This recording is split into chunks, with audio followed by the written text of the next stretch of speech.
theyeshiva.net. And now, without further ado, to tonight's esteemed guest and speaker, Rabbi YY Jacobson.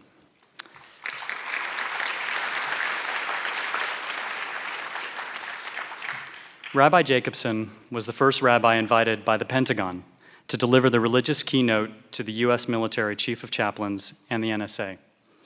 At the conference, he was hailed as the Jewish Billy Graham. One of America's premier Jewish scholars in Torah and Hashkafa, Rabbi Yosef Yitzhak YY Jacobson is one of the most sought-after speakers in the Jewish world. He lectures to Jewish and non-Jewish audiences in 6 continents and every state in the nation, and serves as a teacher and mentor to tens of thousands of people globally. A warm and motivational speaker, Rabbi Jacobson has lectured on Hasidic teachings to Jewish and non-Jewish audiences and published scores of articles on Jewish thought. Please give a warm welcome to Rabbi Jacobson.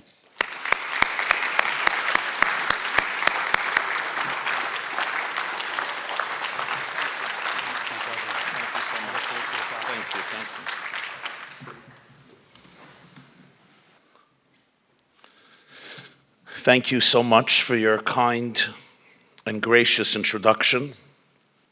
As I reflect on this evening, I recall that anecdote about Professor Albert Einstein, that Viennese Jew, who, by the way, his theory on black holes 100 years ago has just been vindicated as they finally captured the first photograph of a black hole only 55 million light years away,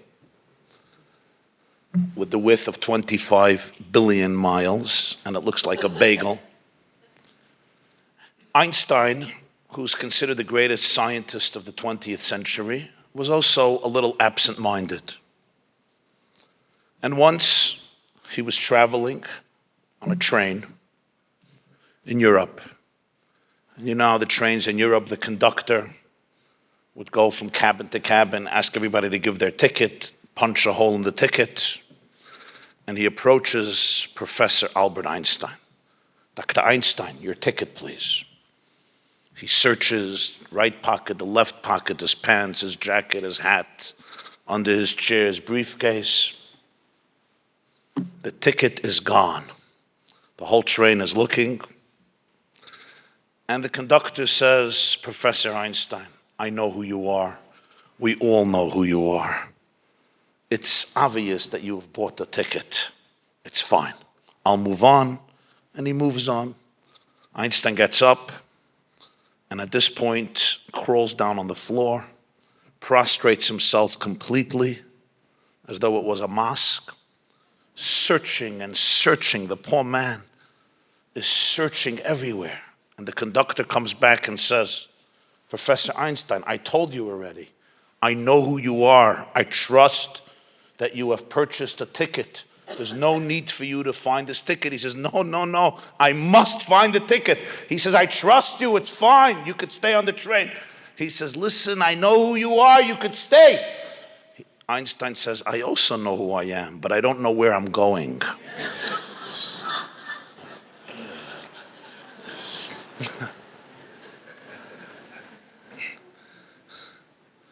Israel's defense minister for many years was Moshe Dayan. Moshe Dayan, you remember him? The patch on the eye. Was driving on an Israeli highway 140 kilometers per hour, which in Israel is not that fast. And a policeman stops him, rolls down the window. Moshe Dayan? General Dayan, you? You ought to serve as a role model to Israeli society. You're driving like a madman. I have to quadruple your summons. And Moshe Dayan looks at the police officer and he says, my dear officer, you look at me. I have only one eye. Now, what would you like me to do with that one eye? Look at the speedometer or look at the highway?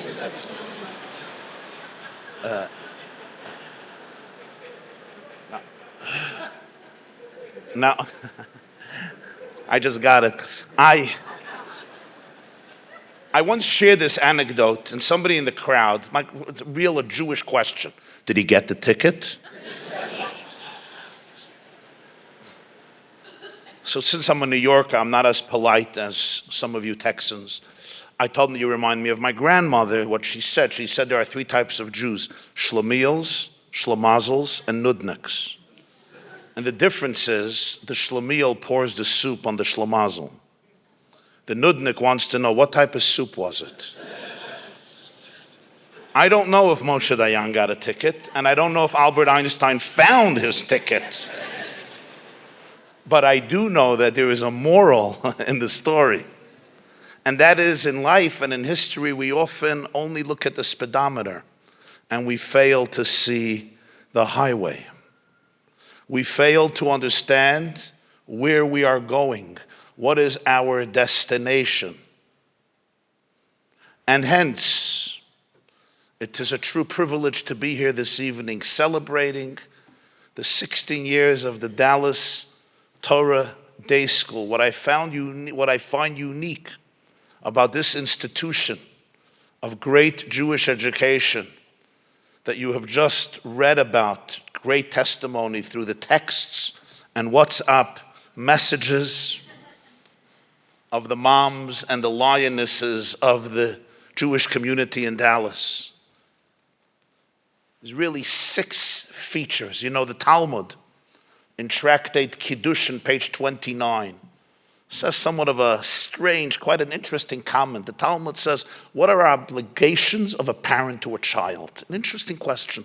What are the obligations of a parent to a child? And the Talmud lists 6 obligations that you wouldn't expect. Talmud says, I quote, Ha'av chayav bibnoi lemoiloi. Daddy is responsible to make sure that his son was circumcised. Responsibility number 2, livdoisai, has to redeem his child. The first male born in a Jewish family has to be redeemed from the Kohen. Commemorating the Exodus of Egypt, daddy is responsible. Number 3, says the Talmud, lelamdai Torah. Parents are obliged to teach their Jewish children Torah. Number 4, lahasiya isha. You got to marry them off. Daddy is responsible to find them a good Jewish girl. The Talmud didn't have to say the word Jewish. And marry him or her off. Number 5, lelamdai umnos. Got to teach your child a trade, a profession, an umnos, a craft. Number 6, lahashitai b'mayim. Got to teach your children how to swim. Now, I would have expected the Talmud would say, got to make sure they have food, some love, some shelter, a list of 6 things: circumcision, redemption, teaching Torah, marrying them off, teaching a craft, and finally, learning how to swim. What about making sushi, cooking up a Chinese meal, learning how to ski, water ski, play baseball, football, basketball? Teach your child how to swim. But the truth is, my dear friends, the sages in the Talmud expressed something very profound about what our children need most from us. When I ask myself as a father or a mother, as a mentor or an educator, as a leader or a teacher, as a biological or spiritual parent, what are my duties, what are my privileges, what are my responsibilities? The Talmud says our children need 6 components. And each of them represents a paradigm, a Weltanschauung that encompasses all of life. The first thing my child needs is, the first thing our children need is identity. The bris represents identity, who you are. The gift of knowing who you are, where you come from, part of which story do you represent. The ability to wake up in the morning and appreciate my identity, my history, my narrative. my place in the world. I know a fellow who's been in therapy for 29 years, went on vacation to the Bahamas, writes a postcard to his therapist and says, I'm having a great time here. I wish you were here to tell me why. The ability for me to know who I am and what is my place in the world. Spoke the other day with a prominent rabbi, professor in Yeshiva University in New York. His name is Rabbi YY Schechter.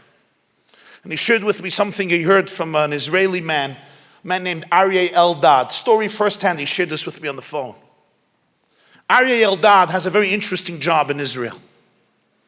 He goes around to high schools, to the graduating class, to the seniors, and helps them prepare for the following year when they will be drafted into the IDF, the Israeli army. As you know, service in the Israeli army is obligatory for 3 years, and it's not easy for a 17-year-old teenager to know that next year he's going to be mobilized into an army that faces threats from all of its sides. And we all know what Israel just endured 2 days ago.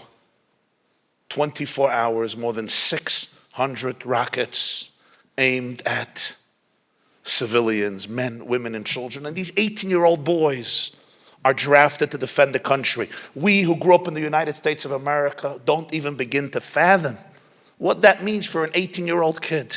We're 18 years old and we're busy having attitudes towards our mothers and fathers, of course, and arguing, can we take the car when we come home? We don't come home. They're in the army at 18, and it's very difficult for many of them.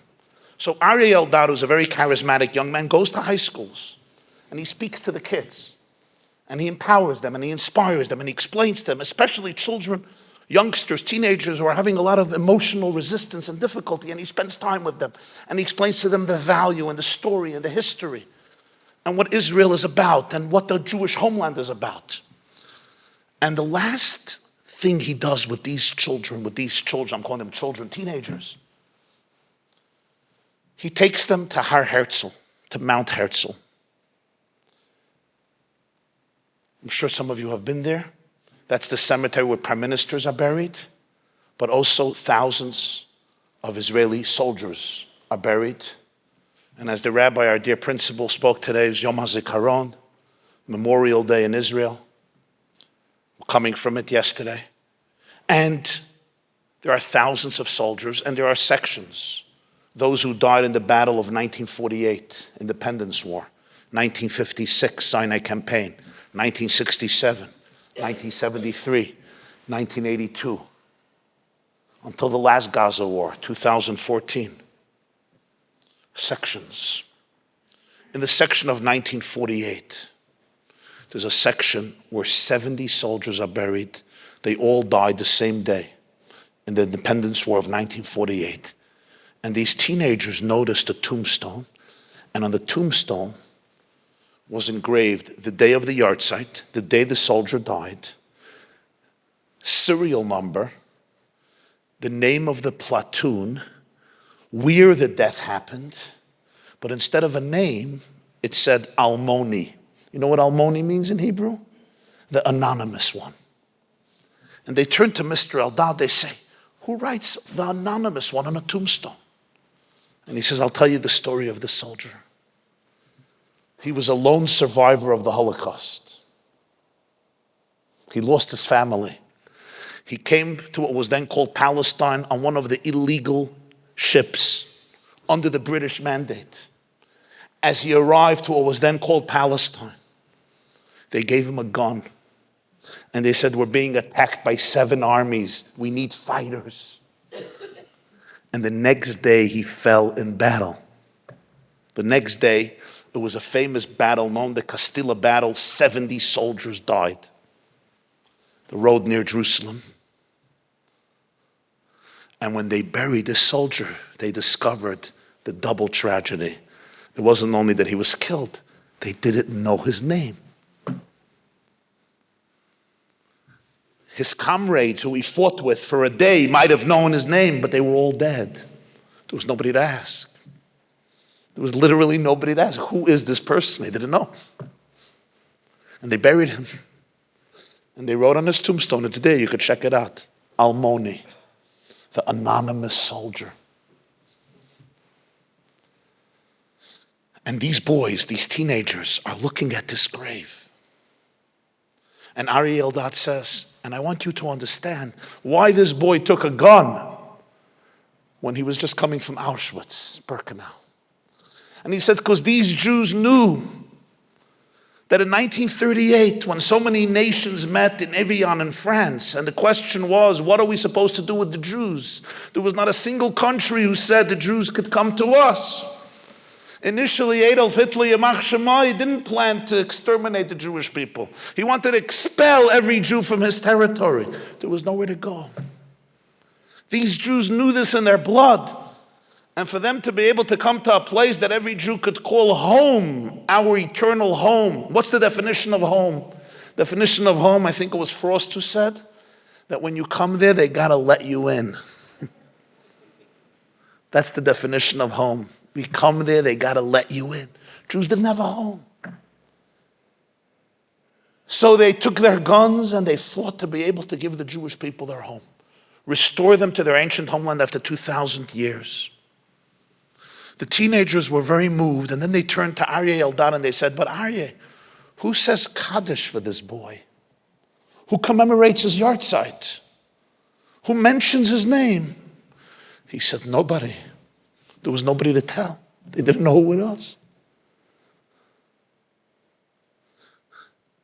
No family? They can't be family because we don't know who to look for. If we would have a name, we could look for family.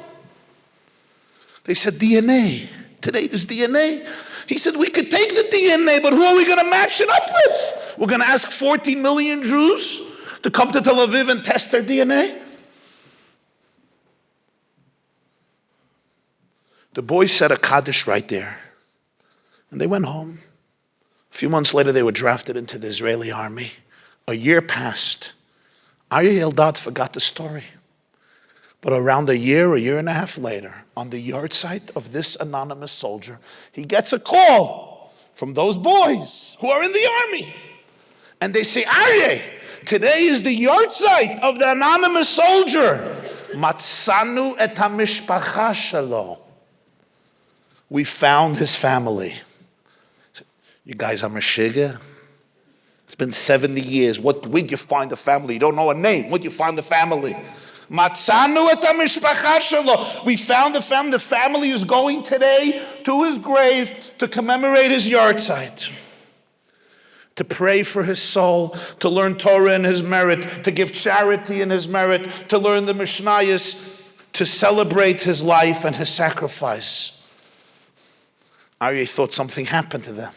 He says, this is fictional. It can't be. He said, come to the grave. You'll see we discovered his family. He comes to the grave, and who's at the grave? That entire group of soldiers.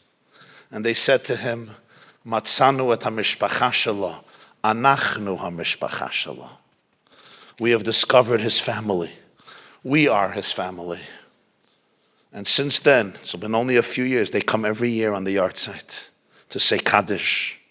They gather in his merit and in his honor. Identity, the gift of identity, knowing who you are, knowing that you're an indispensable part of an extraordinary nation that has journeyed on our planet for close to 4,000 years, that we're brothers, that we are sisters, that we're linked in powerful faith and in powerful destiny and charged with the divine mission, l'sakin olam b'malchus shin daled yud, to repair the world under the kingdom of God.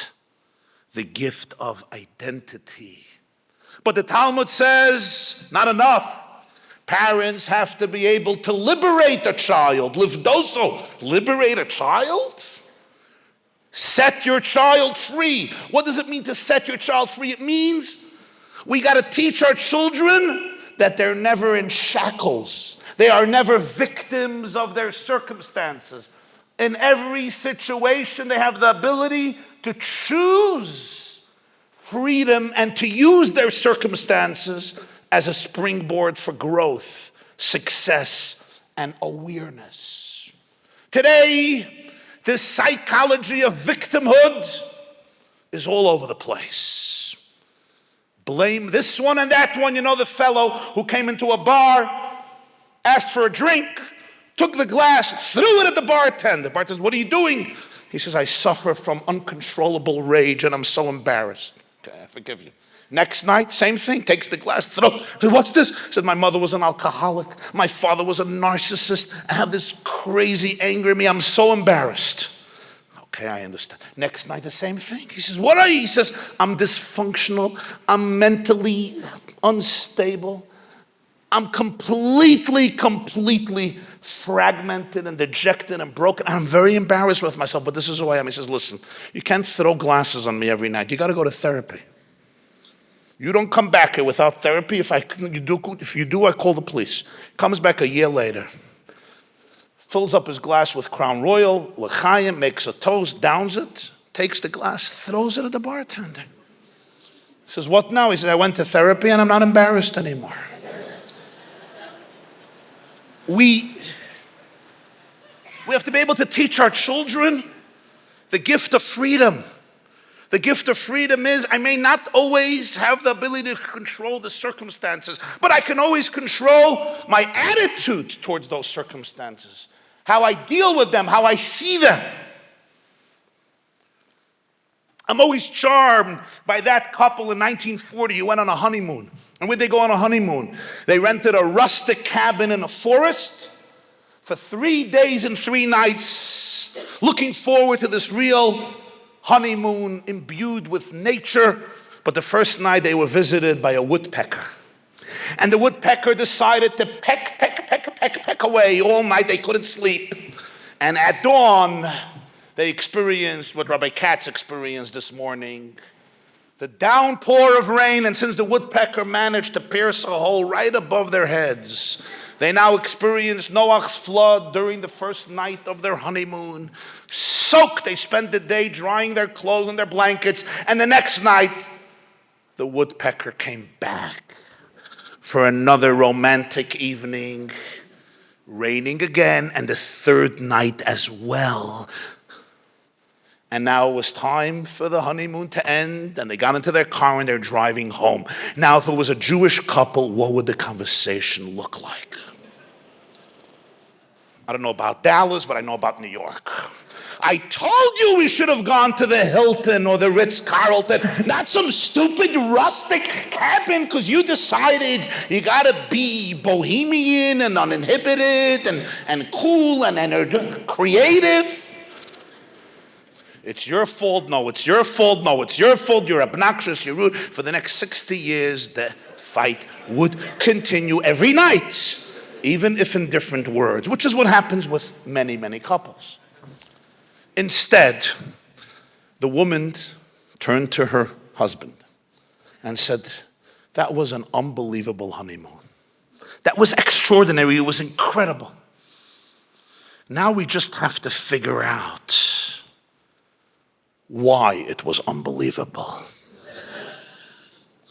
And since he was an animator, she suggested to her husband to turn this into a cartoon, which created the Woody Woodpecker cartoon.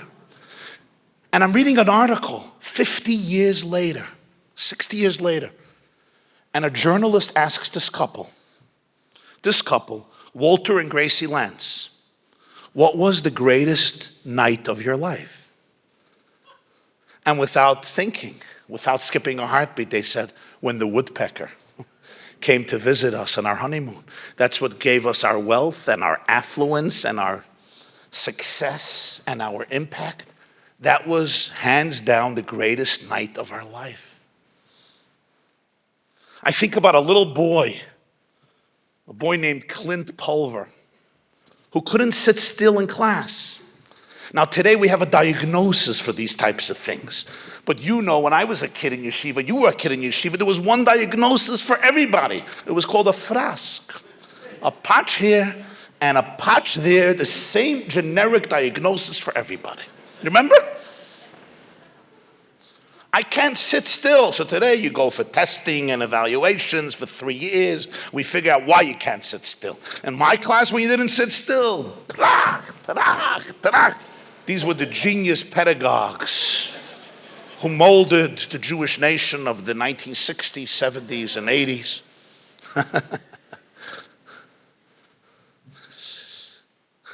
And Clint Pulver would sit at his desk, much better than I'm doing it, with a rhythm, but nonstop. And the teacher would say, "Stop!" For 2 minutes he would stop, and then again, tapping his finger. The kids would say, "Stop!"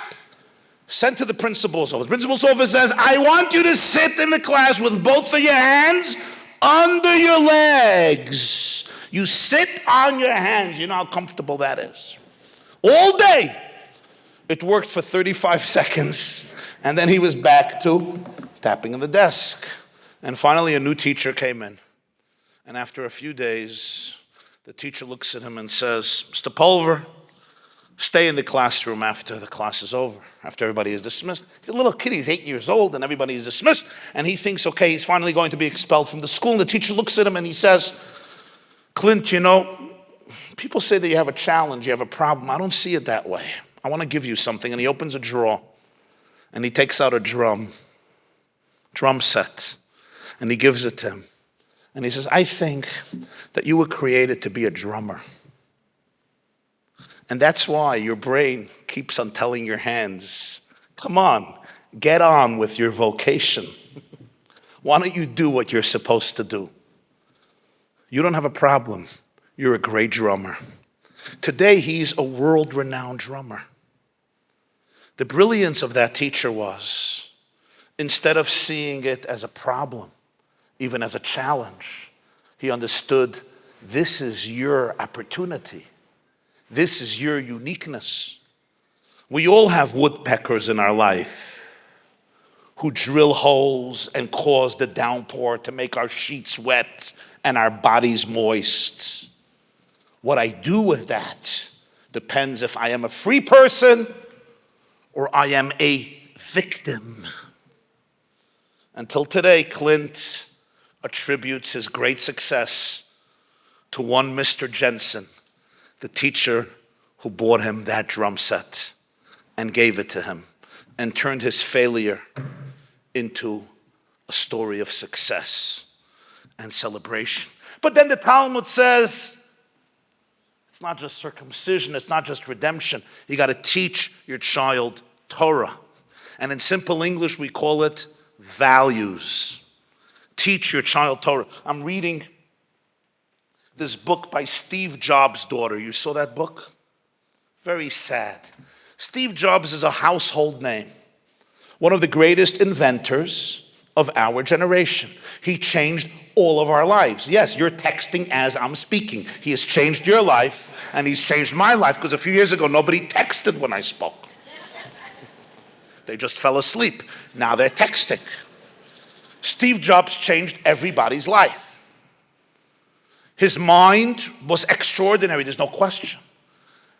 But, I hope he rests in peace, but his relationship to his children, his identity as a father, how painful to read that he denied being a father of this daughter until the DNA proved it, and he couldn't deny it anymore. And then he shared with her mamish almost nothing, struggling as his ex was struggling with multi-jobs to be able to support her family. And I asked myself, what does this mean? And then it's obvious, it's what the Torah teaches, that brilliance and genius does not have to do with values. You could be a brilliant mind and still behave like a beast.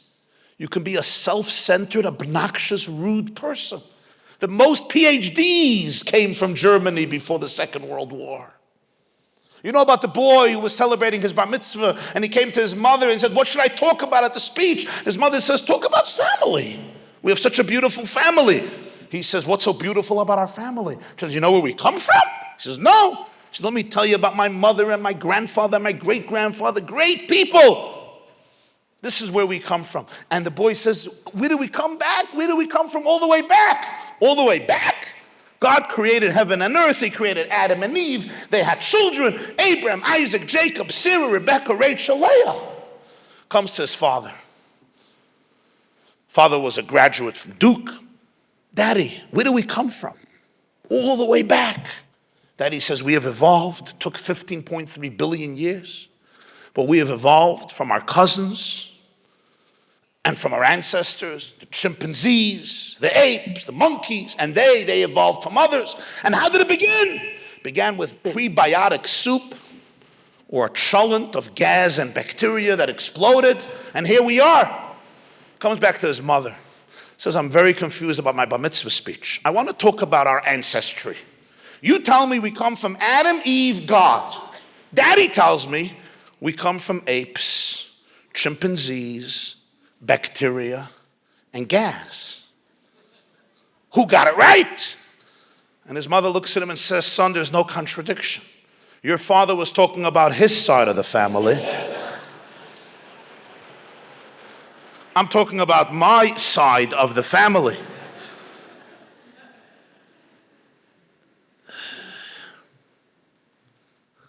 I want to know how a 19-year-old boy in California, on the dean's list in University of California, grew up in the house of a father who was a science teacher, a nice home in California. How does he walk into a shul the last day of Pesach? And he has 50 unused bullets. Laurie Kay was the first target. He wanted to murder every child and every Jew in shul. He had 50 unused bullets. His rifle got jammed. That was the miracle Rabbi Goldstein talks about. But besides the 50 bullets, he had ammo for much more. That was his evil agenda. Where does a 19-year-old boy, an American, handsome, good-looking, smart, successful kid come to this? Our dear leader of the Federation mentioned the shooting in Colorado. Last week, a few days ago, South Carolina. I look at all of this. Where is this coming from? And we have to say one truth. And that's the truth that people are not ready to admit. And that is, our Jewish schools have a lot of problems. I'm talking about New York, not Dallas. We got challenges, trust me. We got challenges when it comes to education. I grew up in Brooklyn, a few minyanim of Jews there. There's better schools and there's horrible schools. But not a single yeshiva in the world, not a single Jewish school in the world has a metal detector. When that boy went into, where was it, Sandy Hook in Connecticut and gunned down 26 kids, and they said, he's autistic. I have autistic relatives. I have autistic friends. They would never think of shooting a person. You know why? Because the basis of a Jewish school and the basis of a Jewish home is you teach children the infinite value of life. Schools are not only made to give children information, they're geared to inculcate the values, character, to know the indispensable value of every human being, that every human being was carved in the image of God, that life has a dignity that is unwavering, unequivocal, and absolute. We know that in our community, again, Dallas excluded, we got our share of liars and deceivers and charlatans. But somehow this we don't have. Why not? Because for thousands of years, mothers have given their infants in the milk. They have bequeathed to them those two words of Moses, choose life, a love of life. In Starbucks the other day, there was a rabbi, a priest, and a minister. You're laughing already. Drinking a latte for $9.50. Pretty cheap. What are they going to talk about? They spoke about what they would like to hear people say at their funeral. And the priest says, I would like to hear people say at my funeral, he was a true servant of the Lord. And the minister says, I would like people to say at my funeral, he was a real friend. Rabbi, what about you? What would you like to hear at your funeral? And the rabbi says, I would love to hear somebody say, I think he's moving. We are a nation that is obsessed with life. We love life. We cherish life. And we know the most important thing that children have to know is that what God cares above anything, more than anything else, is that you should be a mensch. That you should be kind to others. That the world should be a place of kindness and goodness. That we don't only have rights, we also have responsibilities towards each other, towards the world, and towards our Creator. That we're accountable in life. They don't teach this to children today, believe it or not. And don't take this education for granted. So the Talmud says you got to teach your child Torah values, right from wrong. Today there's a vitamin that people are afraid to give their children. The vitamin is called the N vitamin. No. We're afraid of the word no, as though the word no became the devil of the century. You're going to say no, you're going to be accused of child abuse. The healthiest thing is for a father and a mother to sometimes say no, not out of anger, out of love. Boundaries.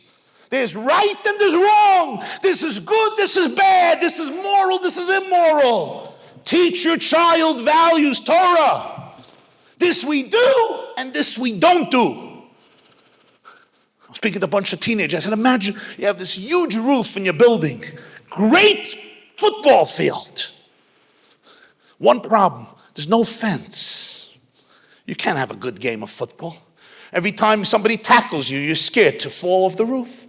Imagine somebody builds a fence. Now you can have a good football game. Now life can be fun. Fences in life don't create a stifling of creativity. They create the security and the confidence for life to be fun, for life to be a good football game. You can run, man kann springen and laufen and hacken and kratzen and shove and tackle. This is just old Yiddish skill or stuff. You can suck the marrow out of the football game because there's a fence. And I want to tell you something special about, you shouldn't take this for granted. In the early 1900s, Jewish community in America was becoming stronger and stronger, but many of our leaders did not invest in Jewish education. You know what they did invest in? They built beautiful synagogues and temples. They built beautiful JCCs and Jewish community centers. They built great social, philanthropic organizations dedicated to kindness and philanthropy and giving. And it's amazing, social networks and great alliances. But they did not believe that you have to invest in Jewish education. And millions of our own brothers and sisters in America were lost. Were lost from our people. Because the most important investment a Jewish community can make above anything else is invest in those children. Tell those children who they are, where they come from, where they're going. And that's how you create eternity. That's how you create continuity. An investment in a Jewish school is not a luxury for the Jewish community. That is the oxygen of a Jewish community. But my friends, the Talmud says, not enough circumcision, redemption, teach Torah. You got to marry him and her off. Today it sounds strange. You're going to marry your son off? Really? I once asked a rabbi, what's your mission in your shul? He said 3 things. I hatch them, I match them, and I dispatch them.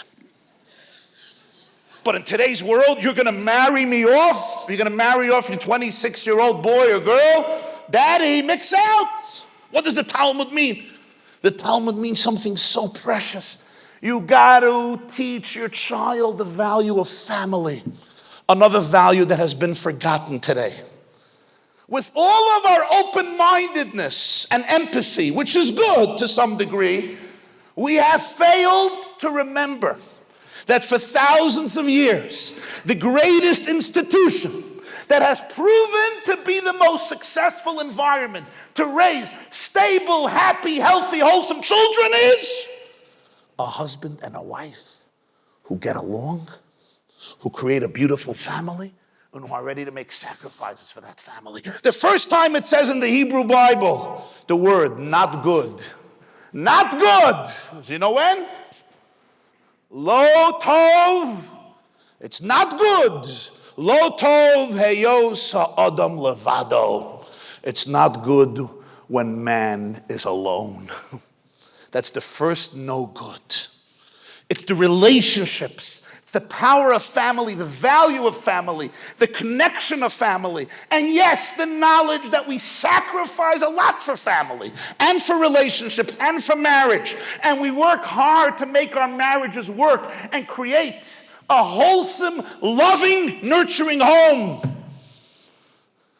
that children desperately need. They need it for their own upbringing, and they need it for their own future.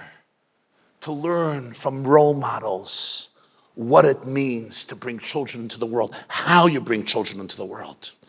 I'm not being judgmental of people who choose different paths. I always remember what our sages say: don't judge your friend until you don't reach his space and have to deal with his challenges. But we should never allow our empathy to people's challenges to obliterate the most powerful institution in civilization that has proven the most successful for children. And it's called a stable family, a stable home, and a beautiful marriage. But the Talmud says there's one more thing. You got to teach your child a trade, an umnus. And it doesn't only mean he got to make a living, of course. There's something deeper. Teaching him or her a trade means they could become independent. They can take responsibility for their life. They can make mistakes and learn from their mistakes. That's the only way you become independent. If you always ride your training wheels, you will never fall. When I take you off the training wheels, we all had that experience, and your boy is screaming, no, no, no, and he gets on the bike and he falls. But one day he's riding his own bike. Michelangelo said, I am not afraid if you aim high and miss. I am far more afraid if you aim low and you never miss. You hit. I want you to aim high and miss. I want you to own your life. I want you to be the author of your own biography. I want you to be able to take responsibility for yourself, to realize the divine power invested in your soul, in your psyche. You know about the Jew who walks into Barnes and Nobles, goes over to the woman behind the counter, and he says, I'm looking for the self-help section. And she says, if I'll tell you where it is, it will defeat the purpose. The great idea of Judaism is that God wanted us to be partners with Him in the creation and the repairing and the fixing of the universe. I want to teach my child a trade to be able to own his or her life. And that means to be able to make mistakes and learn from those mistakes. And finally, number 6, teach him how to swim. What does that mean? Teach your child how to keep his or her head above water, because life is tumultuous. I was in Newark Airport many, many hours today, and the excuse was no landing in Dallas because the weather is stormy. And when we finally took off and we were arriving close to Dallas, we felt the weather. Suspended 5,000 or 10,000 miles above in the air, we felt the turbulence. And it was not easy, and I turned to my fellow sitting near me. I said, this is not for the weak-hearted. The Talmud says, life is going to have turbulence. The waters are sometimes tumultuous. Life is not always a serene cruise on tranquil waters. Sometimes it's a fierce battle. You have to be able to teach your child how to swim, to be able to keep their head above water, not to allow the stress of life to drown them, to overwhelm them. To be able to be connected to their core self, to be able to be anchored in reality, to be able to have resilience. Sir Edmund Hillary was a New Zealander mountain climber. He tried climbing Mount Everest in 1952, unsuccessfully. Almost made it to the top, but he did not. But in Britain, they decided to honor him. And at the dinner, they had a huge portrait of Mount Everest and behind him. And Sir Edmund Hillary got up to speak, and they gave him the standing ovation for his attempt to scale the heights of the mountain, even though he made it almost to the top, but he couldn't make it to the top. In the middle of his speech, he turned around to the portrait, and he starts talking to the portrait. And he says, Mount Everest, you beat me. You defeated me. You won me. I lost the battle. Your heights were too daunting for me to conquer. But let me tell you something, Mount Everest, that was only the first time around. The second time around, I am going to beat you. You know why? Because Mount Everest, you're big, you're mighty, you're powerful, you're tall, but you stopped growing. I did not stop growing. A year later, in 1953, he made it to the top of Mount Everest. That ability of resilience, that ability to be able to know that no stress in life has to define you. You can define it. You're an ambassador of the divine. You're an ambassador of love, light, hope. The sixth characteristic that the Talmud says, Tati and Mami have to teach their child. So, my dear friends, I get a call from Israel. On the phone is the chief rabbi of Netanya. His name is Rabbi Moshe Chaim Lau. His father, Rabbi Yisrael Meir Lau, was the former chief rabbi of Israel and chief rabbi of Tel Aviv and chief rabbi of Netanya. He succeeded his father. His brother, Rabbi David Lau, is the present Ashkenazic chief rabbi of Israel. Rabbi Moshe Chaim Lau shares this with me. He gets a call. Friends, a woman is on the phone. She says, can you marry me? Can you officiate my wedding? Rabbi Lau says it would be an honor. Where? When? She gives him the name of the town. 2-hour drive from his home. When? The worst night for a rabbi to do a Jewish wedding. The night before Pesach. It's the busiest night for a rabbi. First of all, he got to sell the chametz for the whole town. In his case, the whole city. Besides, you got to finish cleaning your house and checking your house and clean it up from chametz. Besides, you got to get ready for the seder and the matzah and the ingredients. Besides, people call all night. What do you do with a counter? And I found Cheerios, and I found bagels, and can I eat potato chips? And can you eat quinoa? And can I be a Sephardi and eat rice? And what about schug? And whoever invented this weird holiday and called it the holiday of emancipation and liberation? And how do you kasha granite counters? And what do I do with my microwave? And my husband decided to become stringent this year. And how are macaroons healthy, perhaps? These are the questions that rabbis get the night. And of course, Jews can't ask these questions 2 weeks before. 1 o'clock in the morning are the most questions the night before Passover. And that's when they have to come to sell their chametz. They can't come 8 o'clock at night. Why would you want to give the rabbi an easy time? Again, Dallas is excluded from all of this. I know how nice and menschlich and the southern vibe that I feel here is very different. So Rabbi Lau says, when are you getting married? That night. He says, I can't come to a wedding then. She says, well, you have to. I said, well, get a rabbi who lives right near you. She says, no, I want you.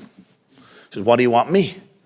She says, I've heard you do another wedding. And I said, you are going to do my wedding. He says, well, choose another night. She says, I'm not choosing another night. Well, he says, I can't do it. She did not stop, as he put it, these words, Lo hifsika lenadned oti. She did not stop nudging me and driving me crazy. Could you do it a little earlier?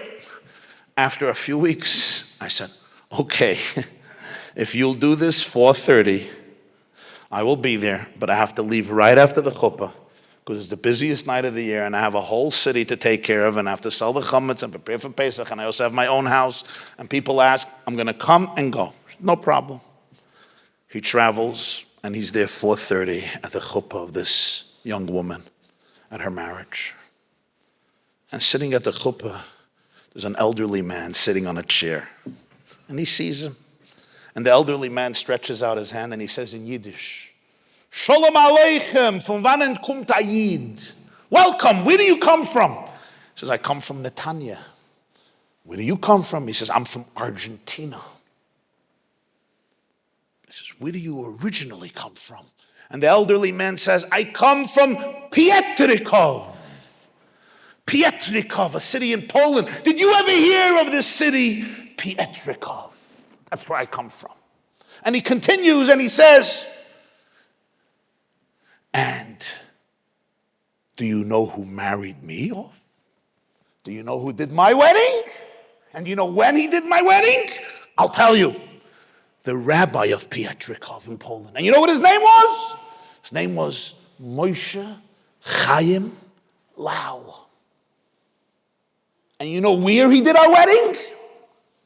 When the Germans conquered Pietrykov with the rest of Poland. They quarantined all the Jews into a ghetto. And we were like sardines contained in a few blocks in Pietrykov. And I wanted to get married with my bride. So we came to Rabbi Lau, the rabbi of Pietrykov, and he said, you're going to get married in my house. And he did the wedding in his house. There were only a few people at the wedding. And then they put at the table some morsels of food that they can find in the ghetto. And we danced, and we celebrated, and we ate something, and that was our wedding. And soon after that, the transports from Pietrykov to Treblinka began. And Rabbi Moshe Chaim Lau, with his children, were sent to Treblinka, to the gas chambers. He was gassed. And his wife was murdered. But the night, a little time before the transports, I was the last wedding in Pietrykov, in the ghetto, by Rabbi Moshe Chaim Lau. I was the last wedding. And he says, I survived. I survived Auschwitz. And the day of liberation, I came out. And I wondered if my wife survived, but there was no evidence that she survived. And it was obvious that she was killed. I managed to get a visa to South America.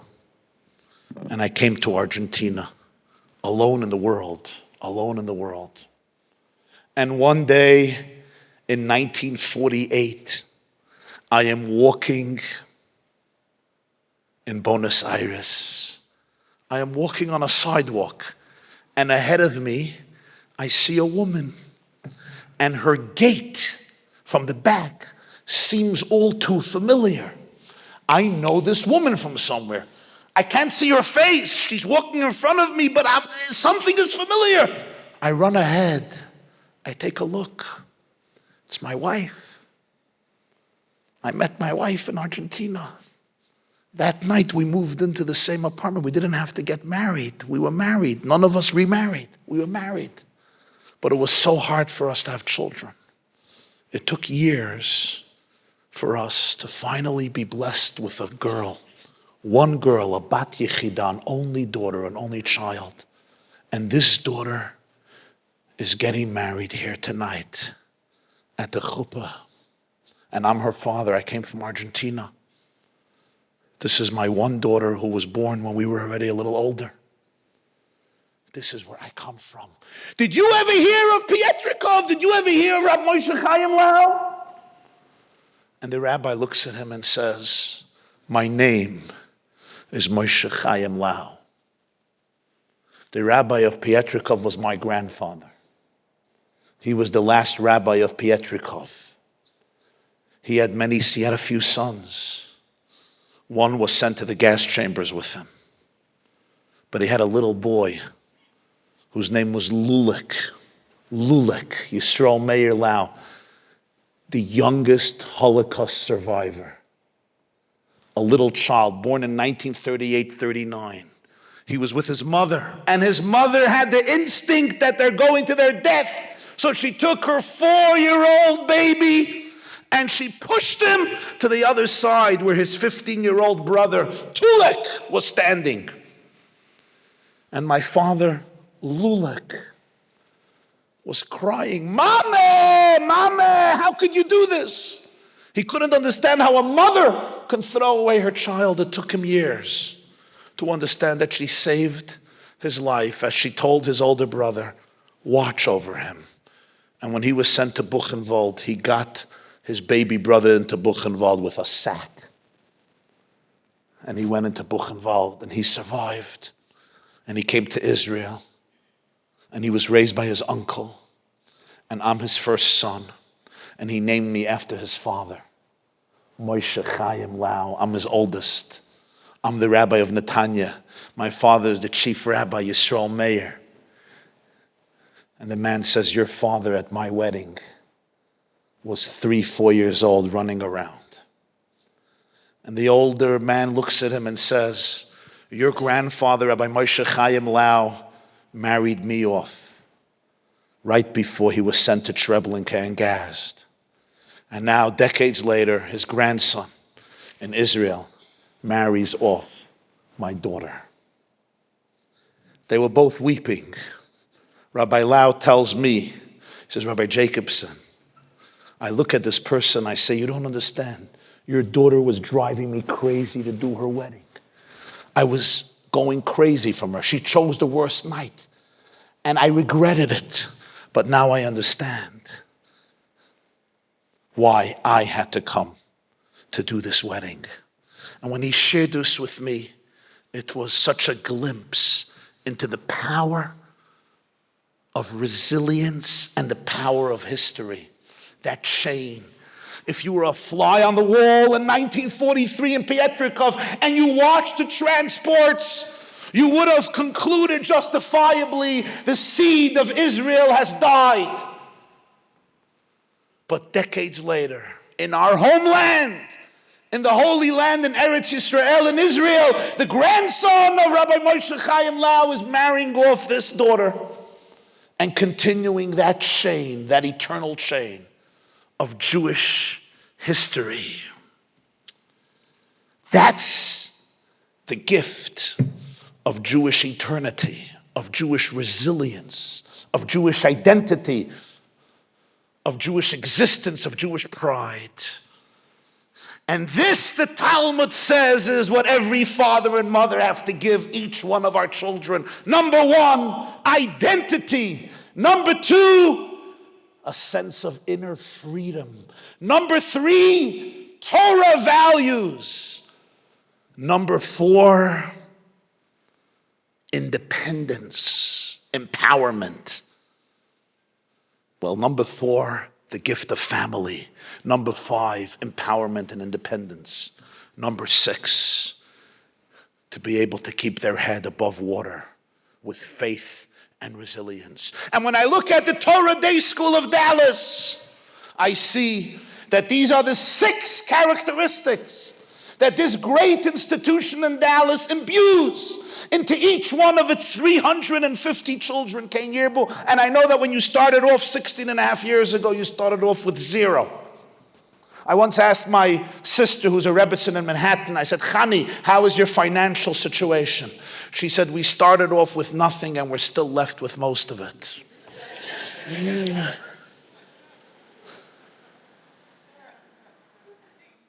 Well, Dallas Torah Day School, you started off with 0. And only 16 years later, you have close to 400 children.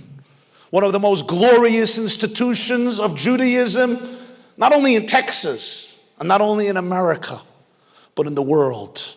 And I say this as somebody who has the privilege to travel communities. Each one of your children, each one of your disciples, each one of your pupils comes out of this school imbued with these 6 timeless gifts. The gift of identity, and the gift of freedom, and the gift of values, character and Torah, and the gift of family, and the gift of independence and creativity, and the gift of faith and resilience. And on this great night, when we are all here to be here for this institution, to give to this institution with our minds, with our hearts, with our souls, and with our finances and wealth, I bless all of us and all of you that as parents or as teachers or as leaders, we should be able to give each one of our children these priceless gifts And may this school continue to grow from strength to strength, chazak, chazak, v'niz chazek, because we don't only need this for ourselves. The world desperately needs these characteristics for their children. I was watching last week how a Hasidic rabbi from Poway, California, is speaking about being a mensch and believing in life, and nobody can get enough of it. Not the president could get enough of it, not journalists, and not politicians. Give us more, give us more, give us more. Now, Rabbi Goldstein's father, his name was Uncle Yossi. He ran every Jewish rally in New York since Jefferson. Like time immemorial, okay? And he composed a song. And Uncle Yossi's song, his name was Yossi Goldstein. May his soul rest in peace. Rabbi Yisrael Goldstein's father. His song went like this. He did it very slow. I'm not going to do it so slow. Hashem is here, Hashem is there, Hashem is truly everywhere. Up, up, down, down, right, left, and all around. Here, there, and everywhere. That's where he can be found.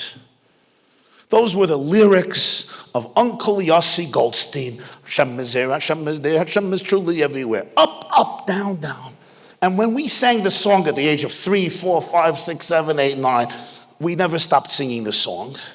He always had us take our index finger and point it up, up, down, down, right, left, and all around. But last Shabbos, his son, the spiritual leader of Chabad of Poway, lost his index finger. His index finger was blown off, and the second finger was left dangling, which they saved. He told me they saved it after hours of surgery. But with that missing index finger, he taught millions of Americans to remember once again what our nation is based on, to take their index finger and to point it upwards and to rediscover God in the life of America, values in the life of America, morality in the life of America, character in the life of America. So our responsibility as leaders of this school is not only for our own children, that's first and foremost, but it's also to create moral leaders, moral teachers who will change this conversation and the landscape of a world, to make it a world that is based on the great foundations of kindness and justice until the world is speedily redeemed in the ultimate redemption. Thank you very much.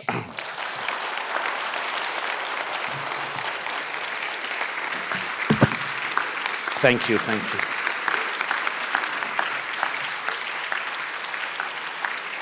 Thank you so much.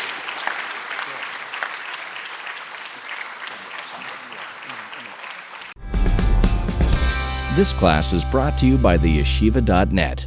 Please help us continue the classes. Make even a small contribution at www.theyeshiva.net/donate.